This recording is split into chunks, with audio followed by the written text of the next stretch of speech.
to Conspiracies Against Wellness with your host, Janelle Elgaway.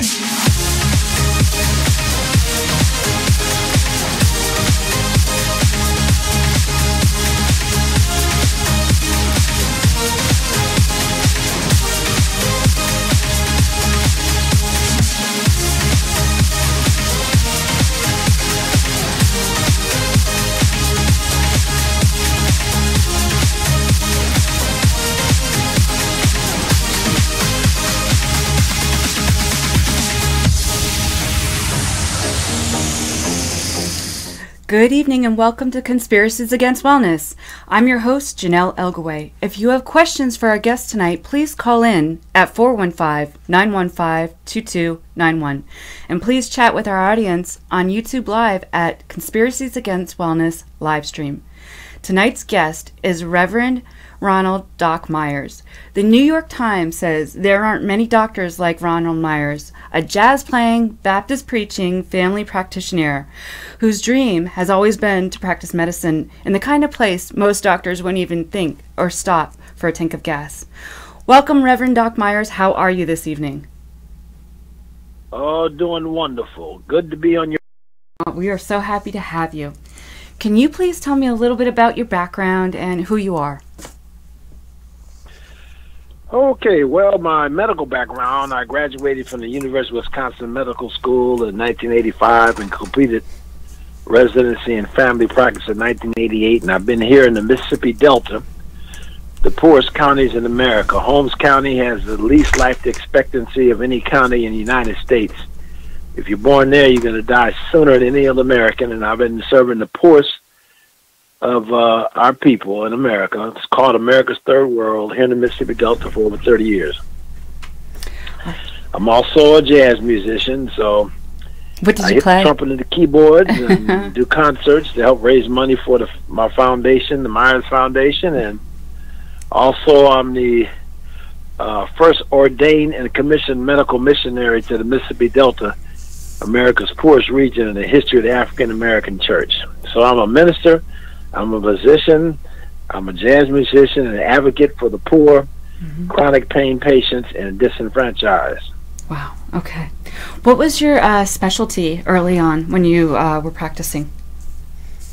Family practice is my specialty. Okay. Why did you start advocating for the African American physicians, sickle cell communities, all of them? Well, I became, of course, aware of sickle cell growing African American in America because over 90% of those who have sickle cell anemia, which is a genetic disease that causes the red blood cells to sickle during a pain crisis, and can cause permanent damage to those areas and capillaries where the cells are sickling. Okay. And so I became aware of the need for sickle cell patients to have good medical care. I did a month residency in hematology while I was a third-year medical student, and I've been an advocate for sickle cell patients getting the care they need. And it's just a disastrous situation now in America because sickle cell patients are dying at alarming rates. The average life expectancy for a sickle cell patient was 48. Now it's down to 30 because of the hysteria of the opioid crisis and the fact that African American sickle cell patients are showing up to the emergency rooms and they won't get proper care. And the doctors use the excuse of CDC guidelines. They don't want to use the medical license because if you look at the CDC guidelines, which I don't like, Section 43 says that if a sickle cell patient comes to you and you must follow NIH guidelines for the treatment of a sickle cell patient, which includes oxygen, hydration, and opioids. Give them enough pain medicine, take their pain away, and titrate them down. If this is not done, those cells that sickle and become hard and block those capillaries. If there's not proper treatment with hydration, oxygen, and opioid medication, those cells will stay and block those capillaries, and that part of the body will no longer function. So sickle cell patients, when they get to the emergency rooms, they're called drug addicts, and they're drug seeking, and they've been dying in the cabs, dying at home, and the life expectancy is now from 48 down to 30 thanks to the hysteria of this opioid crisis. And it's really something that you don't hear Dr. Oz talk about it. Mm-hmm. You don't look on Dr. Oz's program, and he has African American family members talking about their loved ones who died from sickle cell from inadequate abusive treatment in emergency rooms. You don't see Dr. Gupta talk about it on CNN. But they raise all these issues about the opioid crisis, this, and the opioid crisis, that. But the opioid crisis, the reaction to it, hysteria, is killing sickle cell patients. Mm-hmm. Absolutely. All right, so is this really a African American disease, or is it a anybody disease? Well, because of the legacy of slavery, remember, sickle cell is a genetic disease. So people are born with the gene, the cells. Oh, okay. That sickle in the gene. So yes, you can have a European white person with sickle cell. Right. In fact, if you go to Asia, most of the people with sickle cell are Asian. Mm-hmm. And if you go to India, most of the people who have sickle cell are Indian. In the United States, because of the legacy of slavery, and so many Africans coming over here, and they're, of course, the legacy and the continuation of the gene coming down the genetic lines of African Americans. In this country, most of those people who suffer from sickle cell are African American. Okay. Do you know how many African Americans, like 1 in whatever, is it 1 in 500? Yes, 1 in 500 African Americans have sickle cell, which is the SS2, the S genes coming together, and they have a combination of 2 SS genes. They have sickle cell, and there are a lot more African Americans that carry the S trait. Okay. Which is why the Black Panther Party in the 1970s, the first community organization to raise awareness for sickle cell, they called it Black Genocide. Mm-hmm. The fact that hospitals and clinics were ignoring sickle cell patients, allowing them to die. So the Black Panther Party, thank you so much, Bobby Seale. And they demanded treatment and testing for sickle cell patients. So they got together with black physicians and began to change the healthcare system. And they began to respond with testing. So it's important to get your blood tested for sickle cell to find out if you're carrying the trait. Because if you carry the trait, and the person that you're with and having a child with is carrying the trait, there'd be 1 in 4 chance of them, the children, having sickle cell. So, sickle cell is black genocide. Right. And what I mean by genocide is the purposeful policies of a government, a group of people, to let a certain segment of human beings die. Right. And you asked me to look up the definition, and I wanted to read that. The definition from the dictionary is the deliberate killing of a large group of people, especially those of a particular ethnic group or nation. So it's the deliberate and systematic extermination of a national, racial, political, or cultural group. And the synonyms are mass murder, mass homicide, massacre, more annihilation, extermination, elimination, liquidation, eradication, decimation, butchery, bloodletting, ethnic cleansing, and holocaust, a tyrant of genocide. What does genocide mean to you exactly? Well, we talked about the fact that sickle cell patients are dying at horrendous rates, life expectancy down to 48 to 30, because of government policies for the so-called opioid crisis and the purposeful ignoring the needs of the sickle cell population by hospitals, emergency rooms, and clinics, and letting these people die.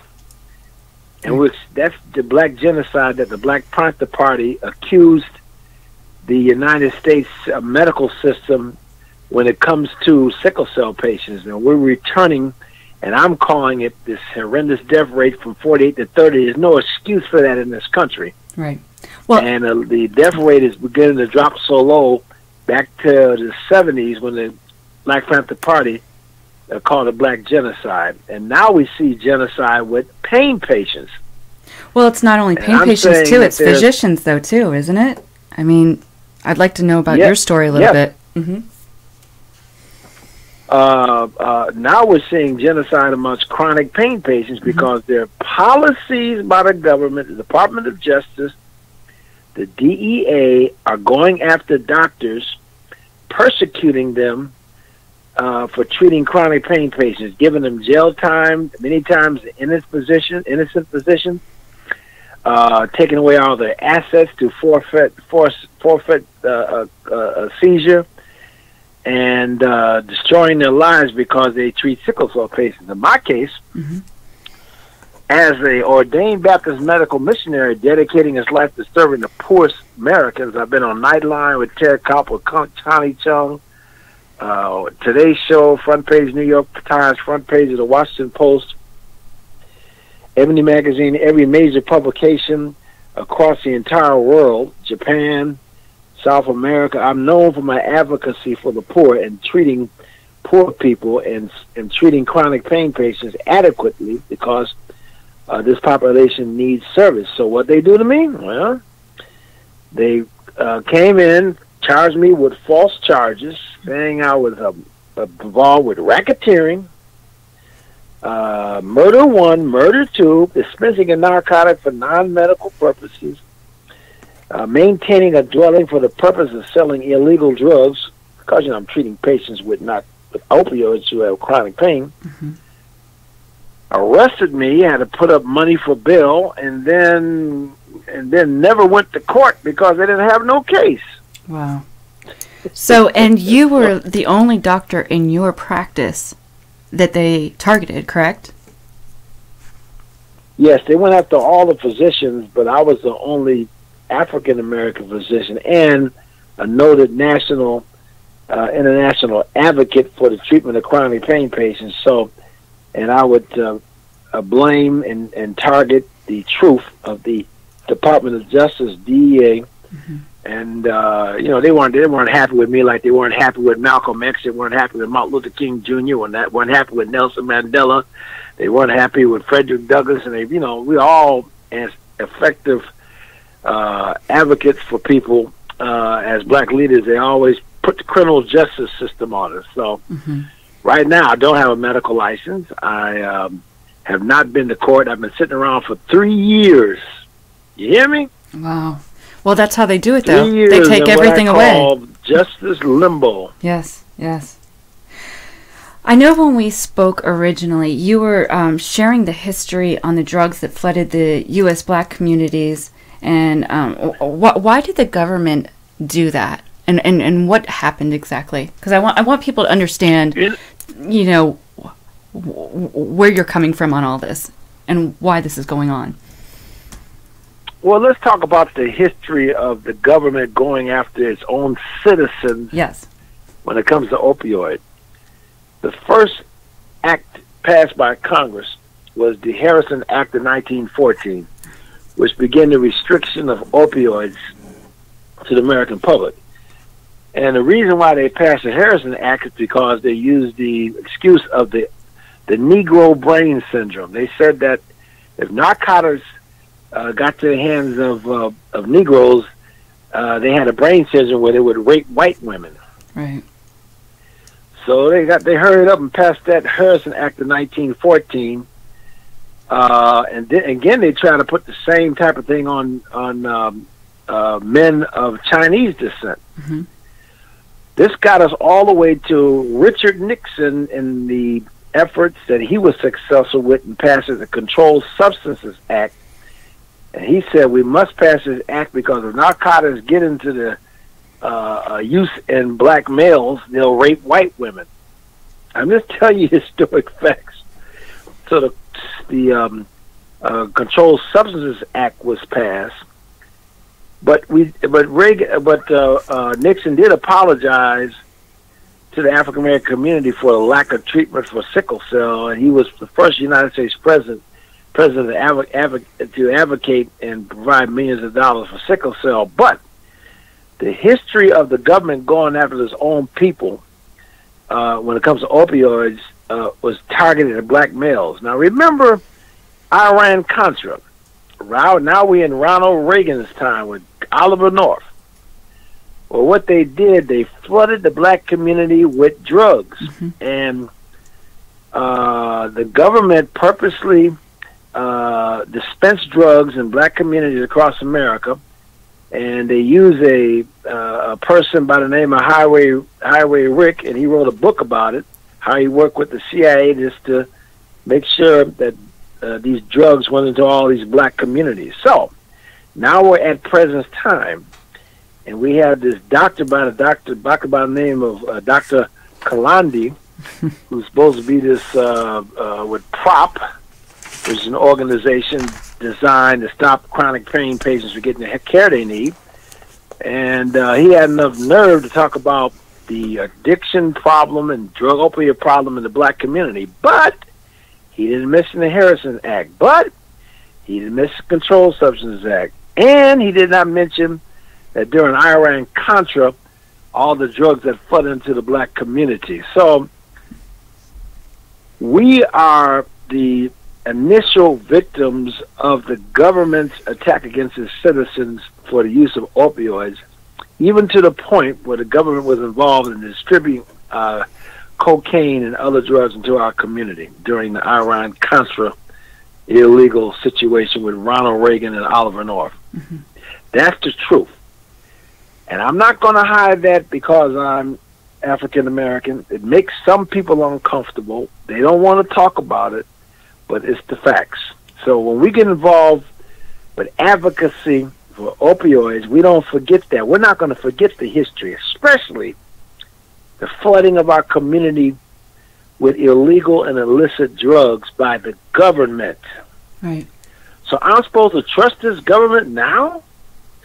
A government through its Department of Justice and DEA persecuting physicians, not just black physicians, but all physicians of color and white physicians, because they're treating and giving needed care to chronic pain patients who need opioids. Now, there's a difference between a chronic pain patient and an addict. Chronic pain patients are not addicts. And people have been lied to. They were saying, well, you know, if you take these narcotics, it's going to turn you into a junkie. Right. I was just watching a news report the other night. Well, a woman said her son took a prescription, a Percocet, and it turned him into a junkie, and he turned to heroin and died. That's ridiculous. Well, and that's all the media pushes now. Yeah.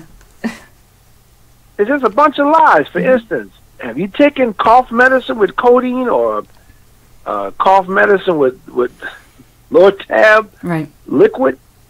Did it turn you into a junkie? Nope.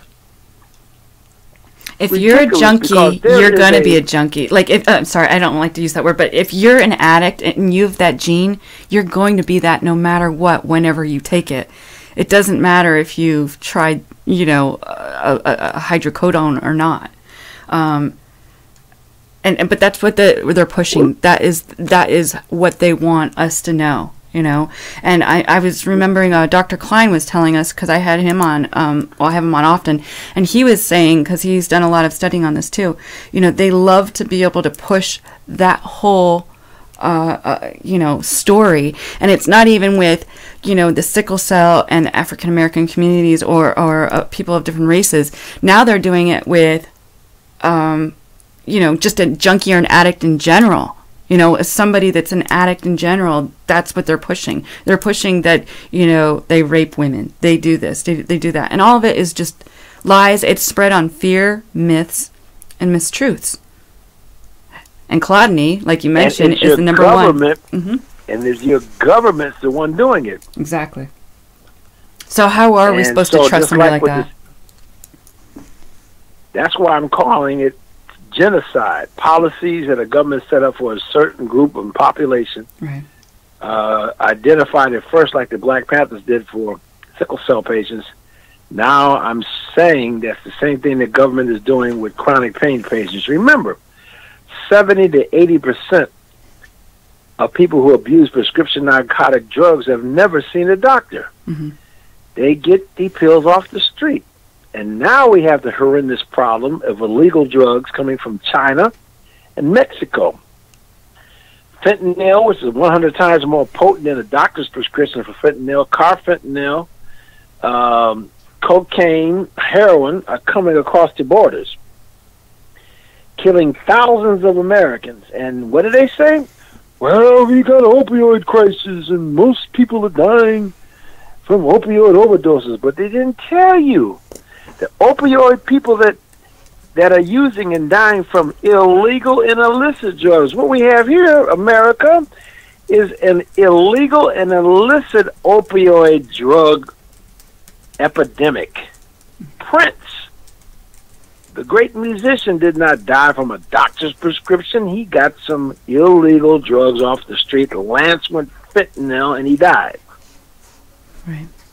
But the governments continue to what? Attack its own citizens with these lies and abuse, causing the death of thousands of people, leading to the horrendous suicide rates against chronic pain patients. Many of them are veterans.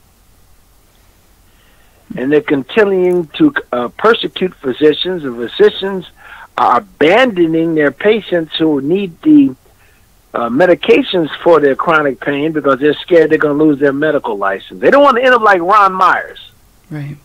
losing his medical license in 4 states, and his crime was the correct, compassionate treatment of people who have chronic pain and being an advocate for sickle cell patients. So does this make And I'm doctors telling turn you? we must come together and stop this government genocide against chronic pain patients. Was this the plan all along by the government? Was it a genocide of all communities that are sick, poor, different cultures, different races?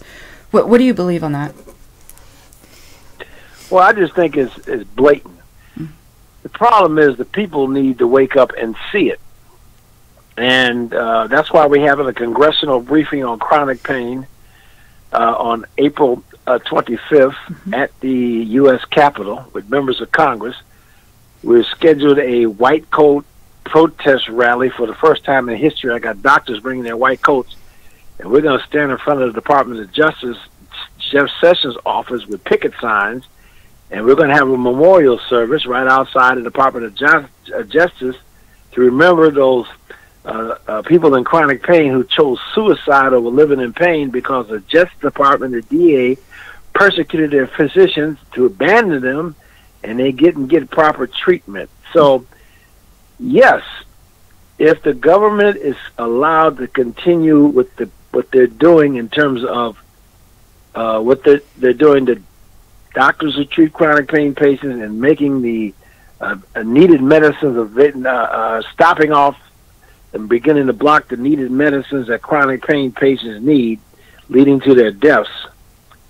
Yes, that's purposeful policy, and I'm calling it chronic pain patient genocide by definition. Yes, there is in my opinion, there is a purposeful policy for this government to see chronic pain patients, that population, die. And that's what's happening right now. And we must pay attention to it, fight it, expose it, and stop it. Okay, so you have a rally in April, and it's going to be 3 days. Can you go through what you're going to be doing every day, and if people want to join in, how do they do that? Where can people find the information on that? Well, I've been blessed to be the founder and president of the American Pain Institute, and I was also founder and co-founder of and medical director of the National Pain Patients Coalition. And we started Pain Patients Advocacy Week back in 2005, following our 2003 and 2004 America's in Pain March on Washington, Silent No More. So this is my third March on Washington to advocate for chronic pain treatment in America. This always takes place in the last week of April, and there's activities all across the country. in Washington, D.C., we're having 3 days. On Tuesday, April 23rd, we have a protest rally in front of the Justice Department. Mm-hmm. And that'll take place from 11 to 3 o'clock. And I talked about the memorial service, remembering those Americans who had chronic pain, who were abandoned by their physicians and committed suicide. That's on Tuesday, April 23rd. Tuesday, April 24th. On April 25th, we'll be at the U.S. Congress for a congressional briefing on chronic pain. And we're going to discuss topics include the horrendous suicide rate amongst chronic pain patients. We're going to talk about chronic pain treatment policies and the persecution of physicians. And so we're going to go before Congress with the truth about what policies are doing to destroy the lives of chronic pain patients. You have to understand that Congress is not hearing this truth because the lies that are out there are the reasons why they're making the bad decisions they're making about the so-called opioid crisis. And remember, doctors' prescriptions are not responsible for the overwhelming deaths of the opioid crisis. Illegal and illicit drugs from China and Mexico. And I like what Donald Trump said. He said that there are thousands of Americans who died from illegal drugs coming from China and Mexico coming across the border. And of course, he mentioned the wall he wants to build, but he did say that was an overwhelming cause. And so what does the government do? Instead of going after what?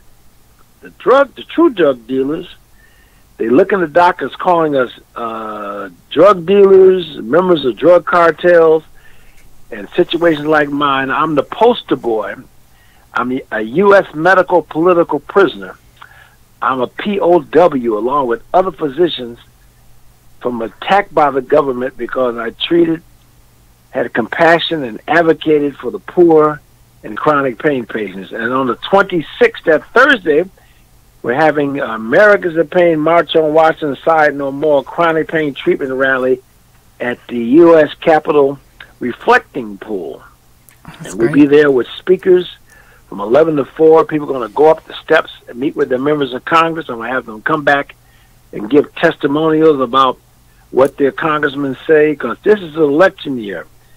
And if these members of Congress that are showing themselves not only to be insensitive to chronic pain patients, why there's estimated over 100 million Americans that suffer with chronic pain, we're going to vote these folks out of office. Like, take, for instance, let me show you an example. Mm-hmm. Senator Mackey from Massachusetts. I know him. The Democratic senator voted consistently against all chronic pain treatment in chronic pain patients. He needs to go. So, chronic pain patients in Massachusetts, Senator Mackey, are organizing, and they're going to confront Senator Mackey on his voting record, and they're going to work to put him out of office. Mm-hmm. So we have to be able to flex our political muscle because there's so many millions of Americans that are suffering chronic pain, and let the government know that's enough. So that rally is going to be Thursday, April 26th at the U.S. Capitol Reflecting Pool, and you can be a part of all our activities. In fact, we have a lot of local activities that week from April 23rd to April 30th, 2018, Chronic Pain Patients Advocacy Week, or Pain Patients Advocacy Week. Mm-hmm. And you get involved by going to the website, www.americanpaininstitute.org, www.painpatientscoalition.com, or www.blackdoctorsmatter.com. Okay. And you will find the information you need. And my phone number is 662-392-2016. Call me at any time, 662-392-2016.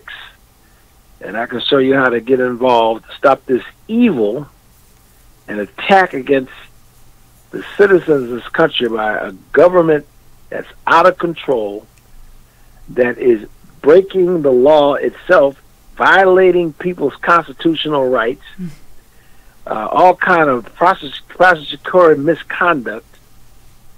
You know, and we got cases where investigators offer patients thousands of dollars to lie on doctors. Really? And yes, they will give you money to lie on your doctor. In my case, I was at a hearing before the Oklahoma Board of Narcotics being accused of overprescribing. And this is part of the record. The doctor, who was my colleague, I always try to get somebody in practice to lie on you. So he sat in the witness chair and he said, Dr. Myers is a great physician. And he does not overprescribe his patients. He does not run a pill mill. And I cannot sit here and testify any of those things against him. And they called a recess. Put him in a back room for about 10, 15 minutes. He came out after the recess and said, Dr. Myers is running a drug mill, a pill mill, and he overprescribes. Wow.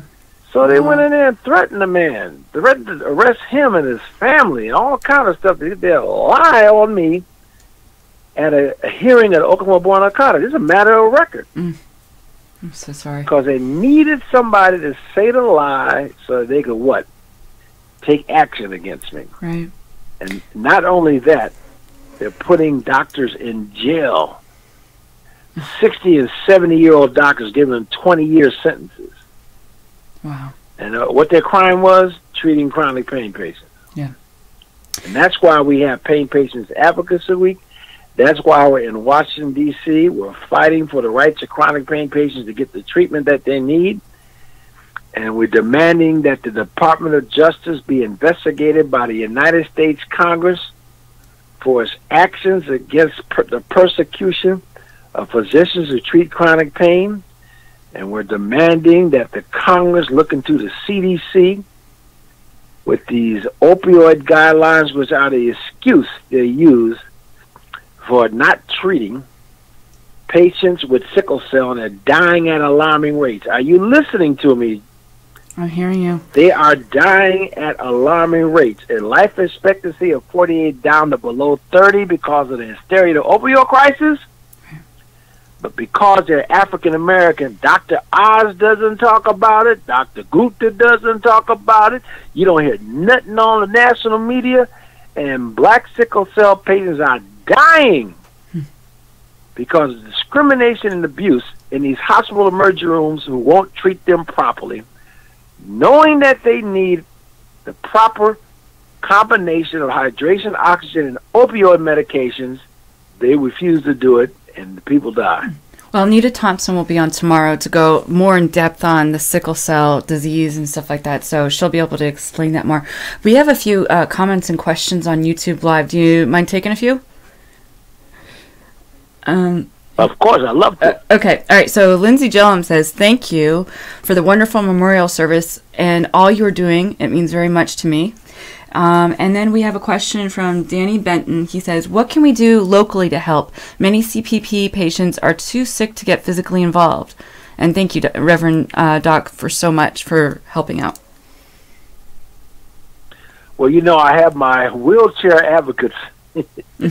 Yeah. I'm serious. I created a group called Wheelchair Bedridden Chronic Pain Advocates. Okay. Because you can advocate for your treatment and from your bed or your wheelchair by what? Social contacting media? your two United States senators and your congressman. Everybody has 2 U.S. senators and a congressman. I will help you get in touch with them if you need me to. Call me, 662-392-2016, and we'll do some advocacy work from your wheelchair and from your bed that you're bound to. Also, remember, all politics is local. So those members of Congress got to come home. Right. And that's when you're on those telephones, and that's when you're on those wheelchairs, and you let them know that you are a member of the National Pain Patients Coalition, which you can join and be a member on Facebook, or you're a supporter of the National Pain Patients Coalition, and whatever other chronic pain advocacy groups you work with, and let that member of Congress know that there's a congressional briefing on chronic pain, and you want to make sure that they're in attendance. Let those members of Congress know your situation Why are you in that wheelchair? Why are you in that bed? They took your pain medicine from you. You were functioning, and you were able to do things until they what? Took your pain medicine away because the doctors were afraid to treat you, and you can't even find a treating physician now, and they're letting you die. Mm-hmm. Tell the congressman that it's too much of this suffering and unnecessary death, and that you demand that they investigate why the Department of Justice, the DEA, and the CDC are doing things to chronic pain patients that lead to them having had to choose suicide over living in chronic pain. Let them know that there's a difference between an addict and a chronic pain patient. You do not abuse your drugs, and that you needed them. You've been taking them for years, and you're doing fine. All of a sudden, you go to your doctor's office, and they start tapering you off the drugs, take them off, and you start living in chronic pain. So you can do that from your wheelchair. You can do that from your hospital bed if you got a cell phone. And if you have a laptop computer, and I'll show you how it's done. And I'm also, with so many of these people running for Congress now, we have a number of candidates running against some of these members of Congress. Remember, all 435 members of the House of Representatives are up for vote this year. All of them. Good point. Yep. So there's a number of people running against them that are now pro-patient, pain patient advocates. Mm-hmm. So invite that congressman to come by your home and visit you in your wheelchair. Invite that congressman to come by your home and visit you in your bed. Yep. Let him understand what these policies are doing to you. I help you make sure he gets the invite. Tie a big red ribbon around your tree. Get a family member to get a big giant red ribbon and put it around the bushes of your home. Which is the color of sickle cell. Put that red correct? ribbon on your door. Right. Is that the sickle So cell ribbon? Red, or is that the sickle cell ribbon, or is that the chronic pain awareness ribbon? The color red, because that's the chronic pain awareness ribbon, red. Right. Okay. Gotcha. Why is it important? Remember, that's the same symbol that the advocates for ACT UP used when HIV wasn't being treated. Yep. And the government policy was let HIV patients die. What did they do? ACT UP. Remember all that? Mm-hmm. Good point. Also, they raised the cane and the pain, and now they have funding and treatment for HIV. We have to do the same thing. Yes. For chronic pain. Yep. Why is it important for an organization or a person to say that they belong to a coalition or coalitions? What does that do? Well, you have to understand that when you are speaking to members of Congress, especially elected officials, the governor, state senator, state representative, state representative lives in your community, they got to know you're not by yourself. Mm-hmm. Too many times a chronic pain patient will call, try to make contact with their member of Congress, and you need to go through the health issue staff representative. Every member of Congress has a health issue staff representative. Your two senators and your congressman. And they'll let the congressman or the senator know through the health issue staff person that they have concerns about chronic pain. But the way they go about it, they convey a message like they're the only ones.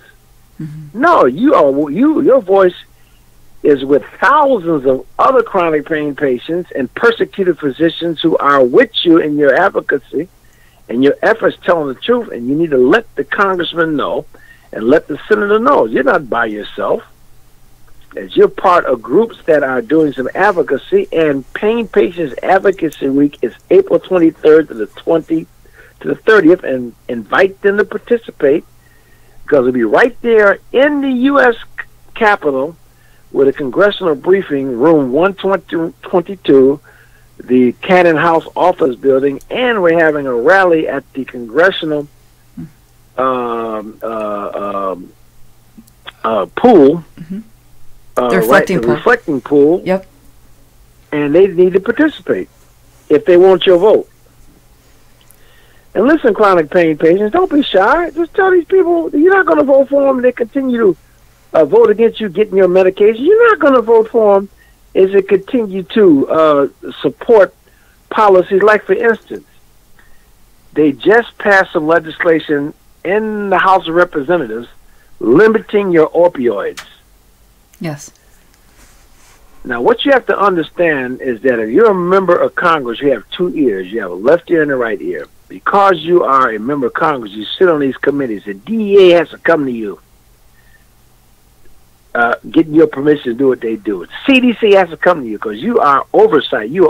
There's only one group of citizens in the United States over the DEA and the Department of Justice and over the CDC, FDA, etc. That's Congress.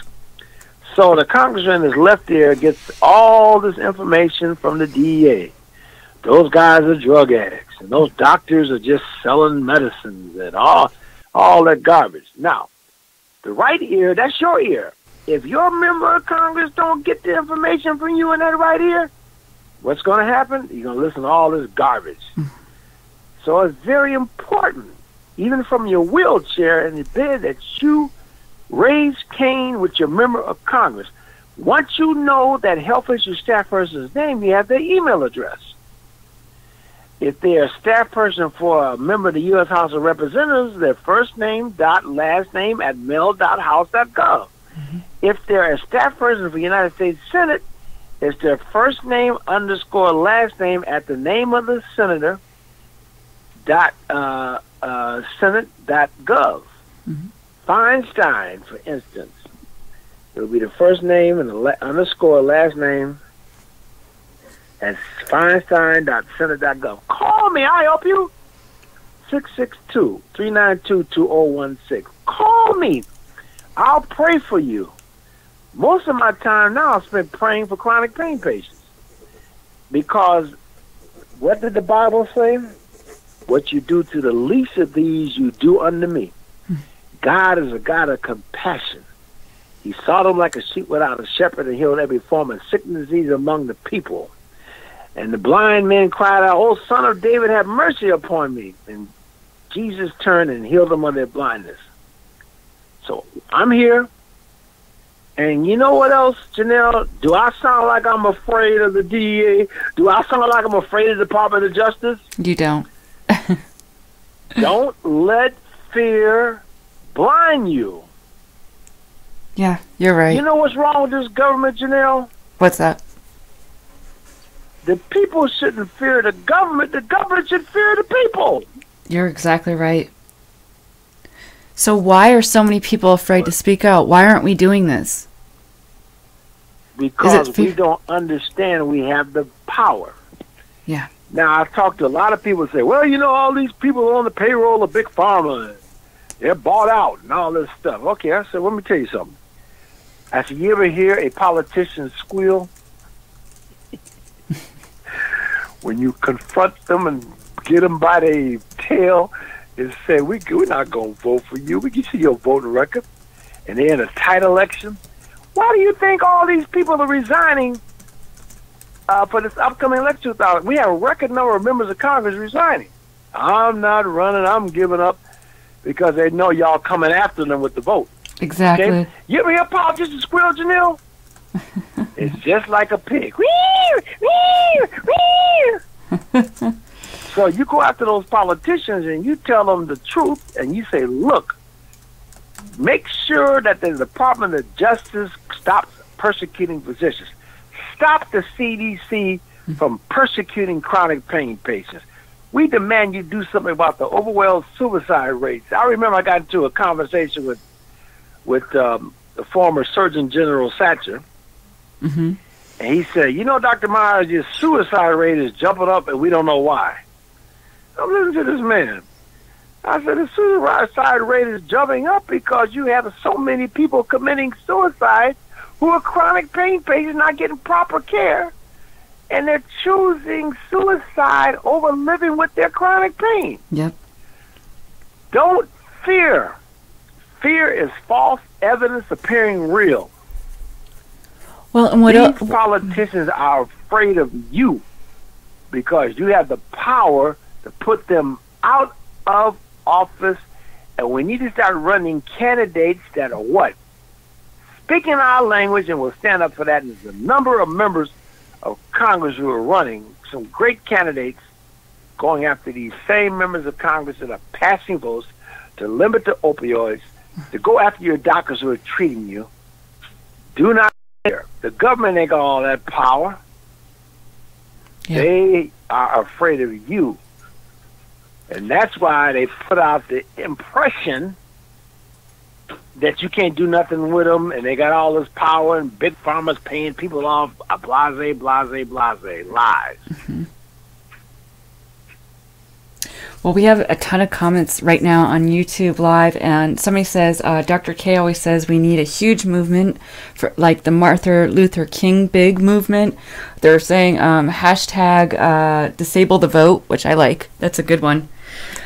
So yeah, if everybody can do their own thing, that would be awesome if they just did that. You also have a 24-hour radio marathon during, you have that every year, correct? Can you talk about a little bit about that and what you're doing on that? Well, we have a 24-hour radio hour marathon for chronic pain patients, and it consists of interviews and information for 24 hours. Mm-hmm. That's going to take place the first day of Pain Patient Advocacy Week, which is 23rd of April. Lisa Weltman did a great job. You can go to her website and get a copy of a disc of the 24-hour Pain Patients Marathon from last year. And her website is painresistance.net. Lisa, don't beat me if I got it wrong. painresistance.net or painresistance.com. Please forgive me, Lisa. I'll try it. But if you go to that, pain resistance, excuse me, painresistance.net or painresistance.com. Call me. I think it's one of those two sites. You can go to her website, and she's over the Pain Resistance Network, and you can just download all his interviews. Okay. I mean, interviews from doctors, and we got law enforcement people. Are you aware of this, Janelle? We got law enforcement people in our corner now. There is a FBI agent by the name of Fogg who sued the DEA and got millions of dollars because they were targeting. Wow. He was in the meetings where they were targeting citizens. Wow. They target pain patients and doctors who treat pain patients. Okay? And he sued and won. CVS Pharmacy. We have a boycott nationwide against CVS Pharmacy. Why? Because they have policies now. You only get 1 week worth of prescriptions, and if you get over 90 mil equivalents of a medication to treat your pain, they won't fill it. Is this all CVS's? And they want to start all these minute clinics all over the country where the people go into CVS, see a nurse practitioner or PA, get a prescription. It was a big money-making scheme to take over primary care medicine. And have you heard the latest reports, Janelle? It's a big flop because so many people are boycotting CVS Pharmacy. Thank you. Mm-hmm. Yep. I changed from CVS from 20-some years to a mom-and-pop place. I wouldn't stay with them. It's better for you to deal with the local pharmacists and get your needs met. And Walgreens is joining in. Yep. Are they? Yes. You go to Walgreens now, they won't pay. They got the same policy as CVS. Well, now, what CVS would do, you would go to the CVS pharmacist, and they would talk about your doctor. Dr. Kill, man, he's in trouble. Dr. Kill, this is an example I'm just talking about. Okay.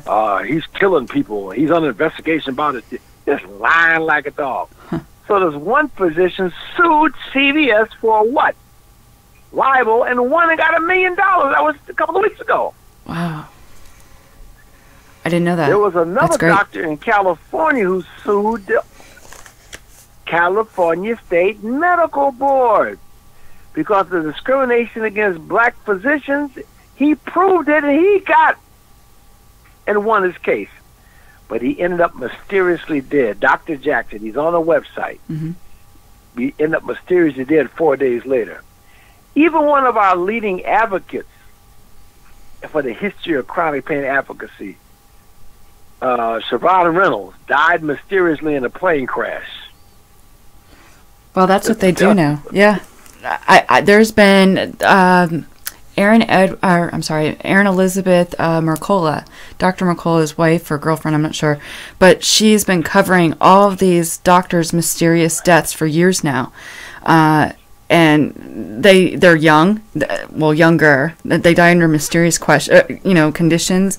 I didn't realize it was with this too. I thought it was mostly holistic doctors and stuff. So now they're doing it with just regular doctors that are not following the program. Right, because remember, I made the claim at the beginning of this program. Everybody listen to me. Use my name, Reverend Dr. Ronald V. Myers, Sr., M.D. Dr. Myers says that they're committing genocide against chronic pain patients. Quote me. Dr. Myers made the example of genocide against sickle cell anemia chronic pain patients, like the Black Panthers claimed in 1970, and now in 2018 there's genocide against chronic pain patients. And if you're not going along with the program, you got to understand, the government is trying to save money. They don't want to pay for all that care for chronic pain patients. Yeah, I agree. So, we'll set some policies up to make sure they don't get care and die. Quote me. There is a genocide against chronic pain patients in America. And what definition did you read of genocide? Purposeful what? Targeting of a group of people. It doesn't have to be race, it could be medical condition with policies, procedures, and actions that lead to their death. Now, you're going to sit around here, chronic pain patients, even though you're in a wheelchair, you're in bed, you're going to sit around here and not stand up against this evil? We have to. It's your government. Don't be surprised. I'm telling you, I'm African American. I grew up with heroin in my community. Some of the greatest jazz musicians were heroin addicts. Yep. Heroin was prominent in our community. When we had the problem in the black community, you think we had drug treatment? No, they just put us in jail. Look at the Vietnam War.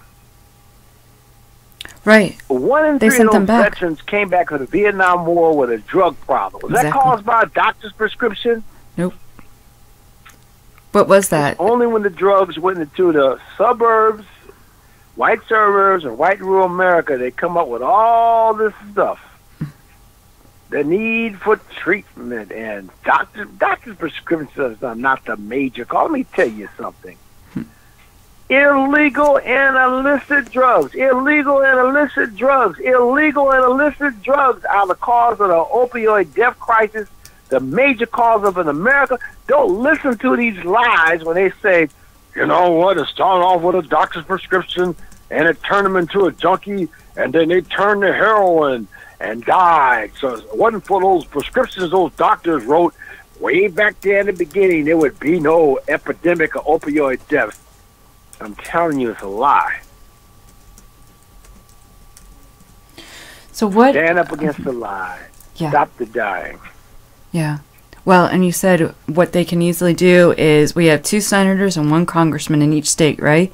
We could write letters. We can do emails. Everybody has 2 senators and 1 Congress. Write this phone number down. Okay. 202-224-3121. I'll repeat it. 202-224-3121. And Okay. it will give you the name of your senators and your congressmen if you got your zip code. Call the White House. 202-456-1414. 202-456-1414. Talk to the Office of Public Liaison. You want to talk to the so-called drug czar for the Trump administration. And like I said, I like Donald Trump when he went out there and told the truth about the fact that most Americans are dying from illegal and illicit drugs coming from China and Mexico, crossing the border, being sold on the street illicitly. In fact, you used to be able to just go and order drugs from China. You can order some carfentanil and fentanyl. But they finally indicted about 3 or 4 Chinese businessmen for their drug trade. And then All of a sudden now, that got quiet. And don't forget about the corruption in the DEA itself. Remember the DEA office in New Orleans? Well, those a bunch of those DEA agents got, what, arrested and convicted of what? Illegal activities when it comes to what they were doing with their so-called actions against drugs. And remember, everybody, listen to me. You trust this government? I'm African American. I'm telling you, they flooded our community with drugs during the Iran-Contra. Are you listening to me? The CIA worked to flood the black community with cocaine and other illegal drugs. Your government. And you're going to talk about some drug crisis in the black community, and you're going to ignore that history? Right. Yes, Janelle, there is purposeful efforts and policy by this government that makes sure the chronic pain patients die. There are perfect efforts in this government that make sure that compassionate physicians who treat them with chronic pain lose their livelihood, get to these kangaroo courts, get constitutional rights. Let me tell you something. I got the boy. You're getting me fine of it. Not even Sunday. Go for it. I know a physician that they arrested, only had 150 chronic pain patients. They arrested him, said he was overprescribing. Okay? He ain't never been to court. Did you know they took all his assets? $6 million they took of this man's money. Hadn't even had a hearing. Another physician they arrested falsely with these crazy charges. Look up, and you know what happened? They took the man's money and took his artwork off his wall. Are you listening to me? The man's sitting down there watching TV, you know, all of a sudden here come a SWAT team knocking on his door. Hey, this is the United States of America, okay? So where should the government really focus on that for this? The assets of doctors. Right, they take everything away. And some of the billions of dollars, and then haven't even been to court. It's called forfeit seizure. We got to stop them from stealing the assets of innocent people, especially physicians when they charge them with these crazy charges. Now the reason why when they let me tell you something, Janelle, so funny. The reason why they didn't stick my ass is I'm a Baptist minister, medical missionary. I live in a double-wide trailer across from what was a cotton field. I ain't got no money. Only money I have, I give to the poor. So they looked at my account and said, "Oh man, there's nothing here to seize." What does ordained mean anyway? I wanted to ask you, and why did you become ordained? Well, I was concerned about when I got my medical training. I wanted to serve in the most neediest people in America.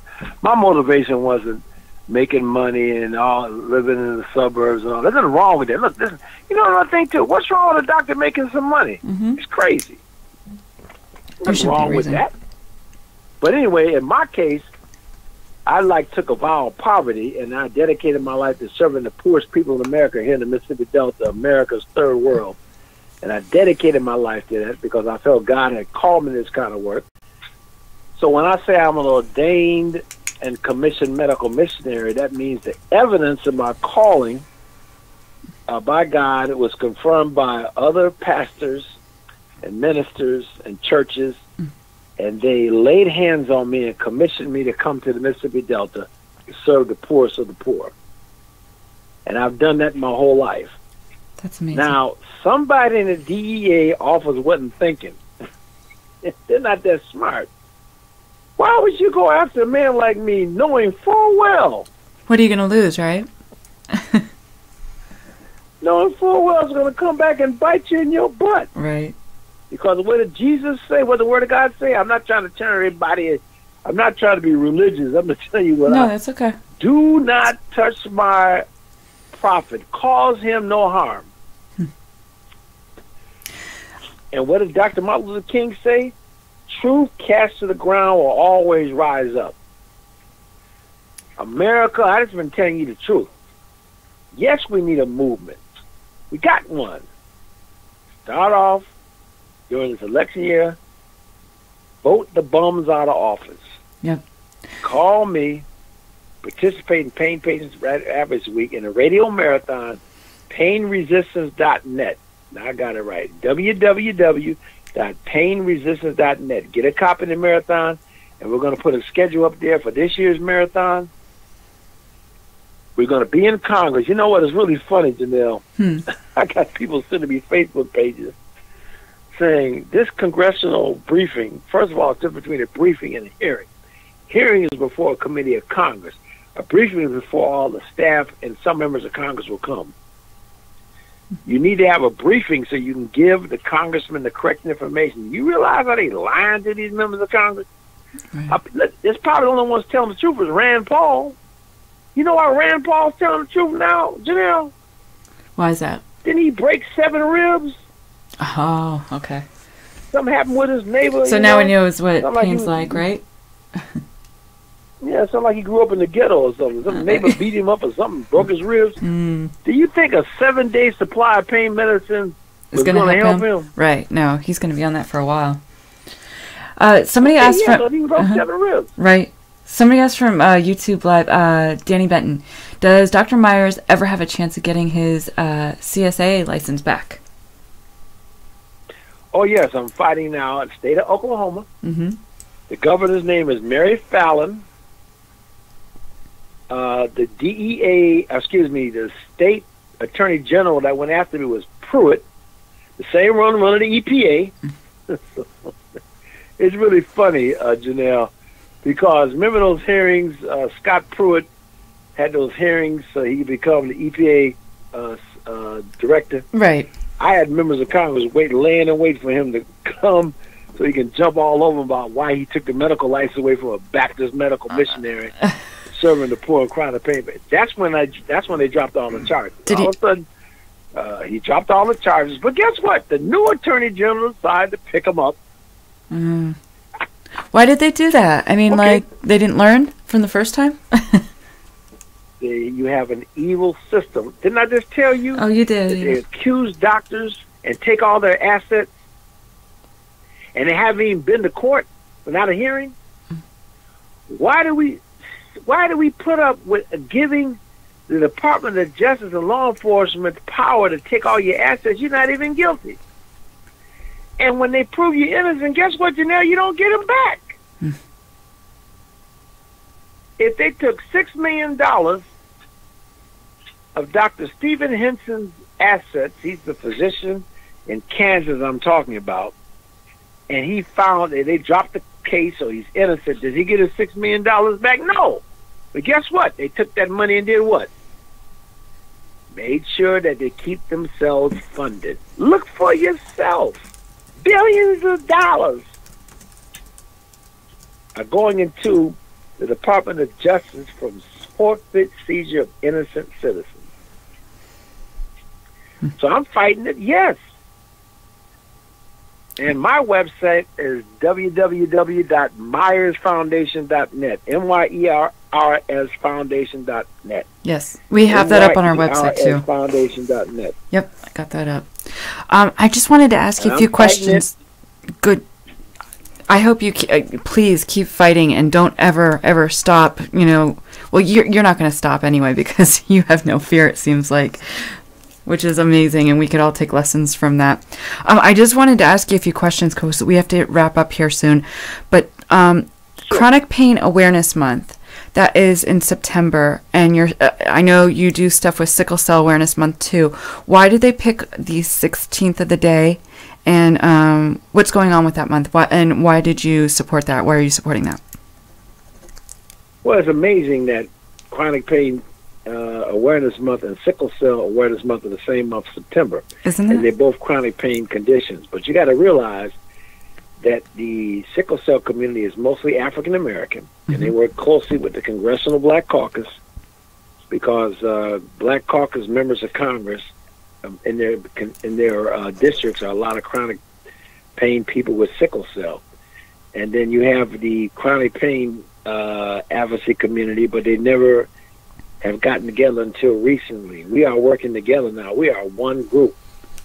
Sickle cell anemia, RSD, failed back syndrome, chronic pancreatitis, etc. We're forming coalitions now. We're working together.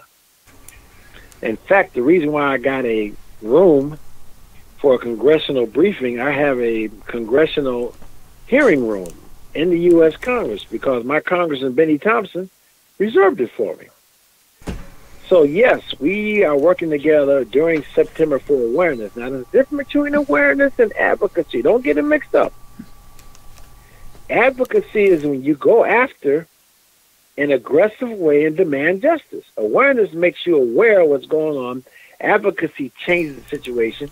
And the only way the situation is going to change is through what? Congress. Mm-hmm. So we are being very purposeful. We're being demanding, and we're going to go right to the members of Congress and demand they do something. Or guess what, buddy? Pack your bags and get another job. We're going to vote you out. Danny from YouTube wants to know if the doc gets his CSA license back, is he willing to take on a Louisiana CPP? Well, I had a Louisiana license, but you know the best medical board, the board that treated me with the most compassion and support was the Louisiana State Medical Board. I did my residency in Bogalusa, Louisiana. Also, I did training in Baton Rouge and New Orleans. You see, I said New Orleans, so you know I was from there. You're from there. Yeah, a lot of people not from there say New Orleans, right. New Orleans. Right. At Tulane University and Charity Hospital before Katrina. Mm-hmm. But the Louisiana State Medical Board, I sat there with the president and the board attorney, and they said, "Look, we're not going to hurt you. Just don't renew your license." They were very nice to me. Yeah. And said, "You got to make sure Oklahoma straightens itself out." And in fact, the attorney for the Louisiana State Medical Board said, "Look, Dr. Myers, just wait 1 year and renew your license. All you got to do." I read over everything. Mm-hmm. I said, "Man, I ain't got no $72,000 for fine." Oklahoma State Medical Board charged me $41,000. Wow. For their investigation. I looked at the bill, and it wasn't even about me, a lot of those charges. The Oklahoma State Board of Narcotics charged me $35,000 in fines. Wow. And so I have to pay those fines or to get my license back, my DA and back, and my license back, because I was forced to surrender my license. And so right now, I got so many people writing and calling up there to Oklahoma. The governor of Oklahoma, Mary Fallon, she speaks very highly of me. Yeah. But it's that state attorney general mixed up with the DA and the Department of Justice. Let me tell you something.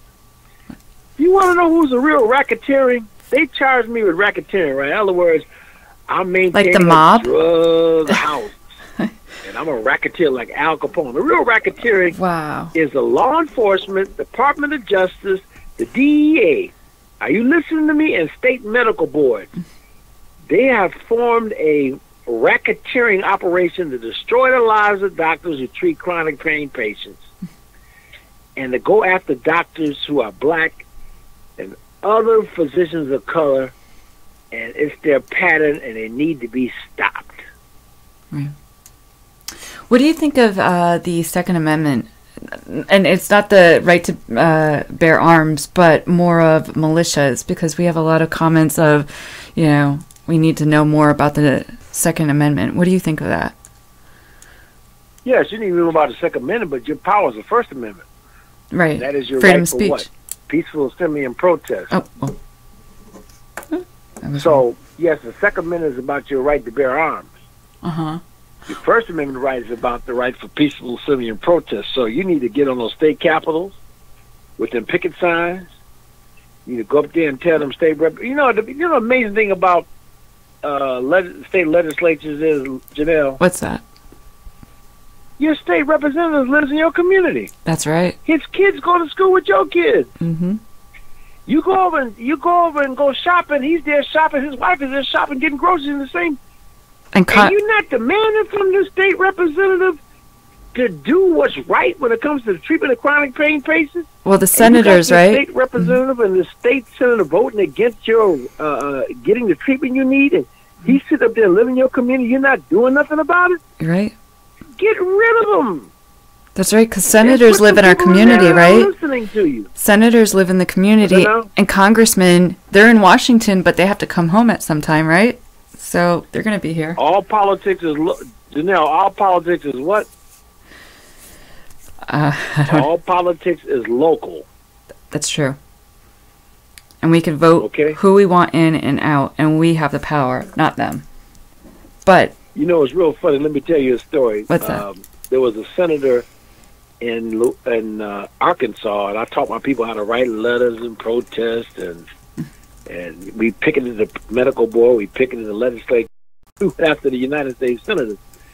So this one senator went to the particular church there in Arkansas, and I had my people in the parking lot waiting for him to come out of church and get in his car. You know what he said? What's that? You must be working with Reverend Dr. Myers. That's funny. And that was Senator Pryor. He had people confronting him when he left church. And there's nothing illegal about it. You don't want a public parking lot standing there waiting for your senator to come out and talk to him. Don't get these people no rest. Because remember, left ear, right ear. You got all these lobbyists paid this money, and they trying to use their corruption with money and corrupt your member of Congress. Your right ear is for you to be listening and changing him. And I'm gonna tell you, there's gonna be a lot of weeping and gnashing of teeth during this election. And I tell people, don't vote Republican, don't vote Democrat, don't vote Independent, vote your pain. You got bad lawmakers who are Democrats voting against chronic pain patients. You got bad lawmakers who are Republicans voting against chronic pain patients. You have bad lawmakers who are independents voting against chronic pain. Vote your pain, not your party. I love that. Well, Doc Myers, do you have anything else you would like to add before we get going here? And by the way, we are playing some of your music live. Morgan. What's that? Morgan. It's called the name of the song. Oh, we're going to be playing your song Morgan at the end of our show tonight, so I just wanted to let you know. I love you. That's about Lee Morgan, my favorite jazz musician. But listen, I want to leave you with this. Yes. Together we stand, united we fall. Very simple. We need to come together, chronic pain patients, physicians who are persecuted, with our family members, and stand up against these evil crimes our government's doing against us and put an end to it. So join me, the National Pain Patients Coalition. Join me, the American Pain Institute, your physician, and other chronic pain advocacy organizations. We're going to be in Washington. We're going to have another 24-hour radio marathon. Wear those red ribbons in your community. Get together and show that beautiful video, The Painful Truth. You can do things locally. Put red ribbons around your tree, your house. Wear red ribbons if you can't make it to Washington. There's never going to be a gathering of thousands of chronic pain patients because they're too sick. But we can use the social media, and we can put an end to this, not just harassment, but what? The genocide of chronic pain patients in America. Well, Reverend Doc Myers, thank you so much for coming on. I appreciate it. We will have all of your information up on our website, and we are going to play your song Morgan now. Thank you. Thank you so very much. Okay.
Conspiracies Against Wellness with your host, Janelle Elgoway.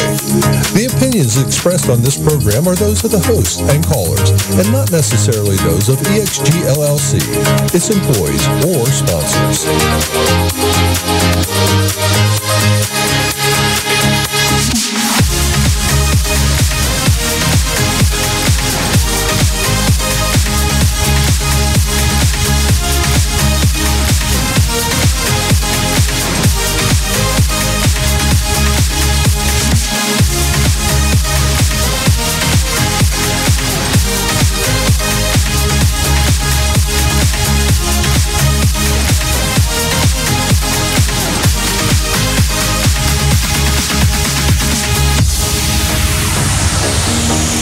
Copyright 2018 by EXG LLC. All rights reserved.